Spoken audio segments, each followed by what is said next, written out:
Parehong araw nga pala to mga mare, nung huli kong vlog. Sabi ko naman kasi sa inyo, diba, aligagang nga ako ng araw na yan.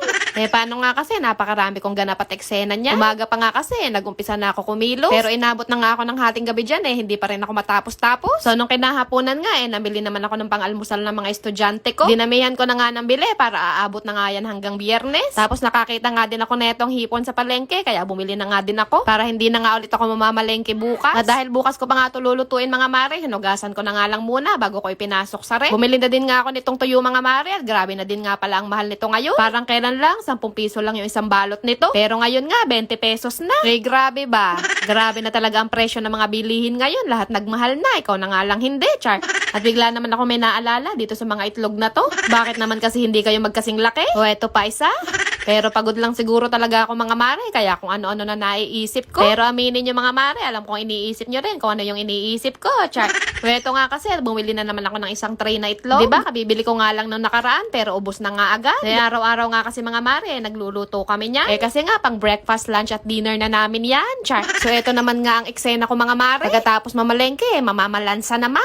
O di ba nga, wagas na wagas yung eksena ko nung mga araw na yan. At alam nyo ba mga mare, ito ding pamamalansya, ang isa sa mga gawain na ayaw kong gawin. Kasi nga, kahit gaano ka ka-fresh bago ka mag-umpisang mamlansya, mahahagard ka talaga pagkatapos. Yung tipo lang naman lalagkit at magigitata yung buong katawan mo. Buti na nga lang at nagbebehave pa ang isang batang kalbo dito. Pag kasi nagkataon at sumabay pa ang ligalig niyan, siguradong si Hagardo Bersosa na talaga ang labas ko nito. Pero kasalanan ko rin naman talaga to mga mare kung kailan kasi gagamitin na tsaka pa nga din ako kikilos. Pilipino nga kasi, mahilig sa last minute. Dumating na nga lang at lahat ang asawa ko galing trabaho, hindi pa rin ako natatapos. O siya, lagaan mo muna dyan yung anak mo. Total, kayo naman yung magkamukha. Yung ilong lang naman ang naiambag ko dyan. Bakit kasi sa dami ng mamanahin sa akin yung ilong pa?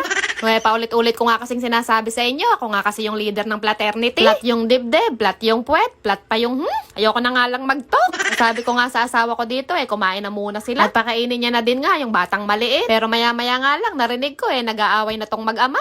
Nagmumuryot na naman nga kasi itong batang kalbo. Ang gusto niya kasi, sunod-sunod yung subo sa kanya. Grabe naman talaga ang attitude mo na. Hintay-hintay naman ng konti anak, susubuan ka rin naman. Sa dami ng nakain mga mare, tingnan nyo naman yung tiyan, bunda. At ito talaga yung pinakaayaw kong pinaplansya sa lahat. Kaya nga hinuhuli ko to plansyahin mga mare dahil nakakapang-init nga to ng ulo. Ilang beses ka na tinuwid na demonyo ka pero hindi ka pa rin magpantay. Nanggigigil talaga ako mga mare pag ito na yung pinaplansya. Diyos ko day, kung hindi ka naman talaga mahagay. Pagtapos ko nga mamlansya mga mare, kumain lang ako at nagligpit. At pagkatapos nga, nagdikit naman kami netong anak ko ng subject sa mga notebook nila. Alas 11 na pala ng gabi, aligagang-aligaga pa rin ang kumare nyo. O ano na, tapos alas 3 pa ng madaling araw ang gising ko neto. Pasombi na talaga ako neto mga mare, konting-konti na lang mga ngagat na ako. 3 years later, eto at natapos din. O Giovanna, ihabol pa rin nga. Ready na talaga kami para sa pasukan bukas. So paano, matutulog na muna ako mga mare. Kita-kits na lang sa school bukas. Babu!